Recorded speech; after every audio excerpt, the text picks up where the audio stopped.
तुम्ही जर का ठरवलं तर सत्ता परत येईल. आज सत्ता नाहीये पण न्याय मिळवून दिला, त्याच्यासाठी तर शिवसेना आहे.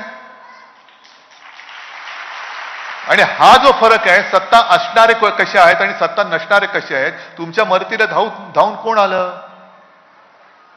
सत्ता नसलेले. आणि लाडक्या बहिणीचे लाभ कोणाला कोणाला कोणी दिले आहे ना? लाडक्या बहिणीचे म्हणजे मी जरा थांब, लाडक्या बहिणीतनं जी योजना जाहीर केली, मी तर आता म्हटलंय असं की ज्या परिस्थितीत आज महाराष्ट्र आहे, मराठवाड्याचा शेतकरी उद्ध्वस्त झालाय, सगळीकडे वाताहत झालेली आहे. निवडणुकीच्या वेळेला 2-3 महिन्याचे खात्यामध्ये तुमच्या पैसे आले होते की नव्हते? आले होते की नव्हते? असतील तर हो, नसतील तर नाही. त्याच्यानंतर तुम्हाला फोन यायचा, ताई तुम्ही अमुक अमुक बोलताय ना, तुमचं या बँकेत खातं आहे ना, मग तुमच्या खात्यात पैसे आले ना. मग ताई काय म्हणायची, अरे बापरे, माझं नाव यायला माहिती, माझा टेलिफोन नंबर माहिती आहे, माझं बँकेचं खातं यायला माहिती आहे.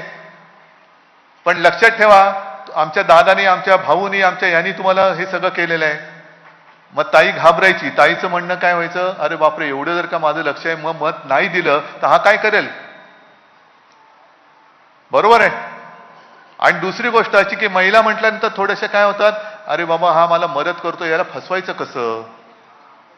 पण तुम्ही त्यांना नाही फसवलं, आता तो तुम्हाला फसवतोय ना.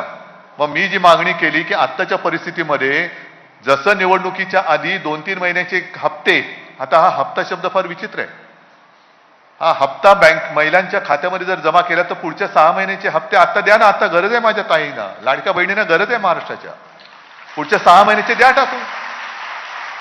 आणि हे होऊ शकतं.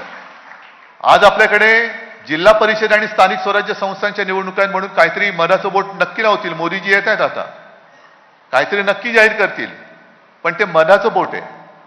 बिहारच्या निवडणुका आता अजून जाहीर नाही झालेल्या, पण 75 लाख महिलांच्या खात्यात बिहारच्या मोदीजींनी प्रत्येकी 10